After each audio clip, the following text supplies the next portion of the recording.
संतोष तुकाराम कंसे. काय झालं नेमकं इथं? आता 1 तासापूर्वी जो पाऊस झाला त्या पावसाच्या वादळामुळं इथं वीज पुरवठा खंडित झालेला आहे. कारण तिकडे 2-3 खांबळे पडलेले आहे. 2-3 ठिकाणी पडले. 2-3 ठिकाणी पडलेले हां. त्याच्यामुळे अख्ख्या राजूरची लाईट गेलेली आहे. किती साधारणतः जे ते तारा जे आहेत ते तुटलेले आहेत का सगळ्या? हो, 2 ठिकाणी तार तुटलेले आहे हां. आणि ते 3 खांबळे पडलेले. 3 खांबळे पडले. म्हणजे आता हे कुठल्या एरियात पडलेले आहेत खांबळे? पुढं हे कॉलेजकडे जाणार रस्ता आहे त्या रोडला पडलेले. त्या रोडला पडले.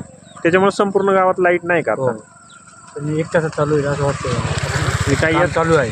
काम चालू आहे. घटनास्थळी इथं जे ते विद्युत वितरणचे काही कर्मचारी हो, आले. कर्मचारी आलेले आणि त्यांनी काम चालू केलेलं आहे. आता सध्या तर विद्युत पुरवठा हो, आता सध्या विद्युत पुरवठा बंद आहे पण काम चालू आहे. सलग 3 फोन पडल्यामुळे काही दुर्घटना वगैरे काही नाही, नाही. अशी काही हानी झालेली नाही. हे मानवी वस्तीत पडलेत का मोकळ्या जागेत पडले? मोकळ्या जागेत पडलेले. मोकळ्या जागेत. हो, त्याच्यामुळे कोणाची हानी झाली नाही.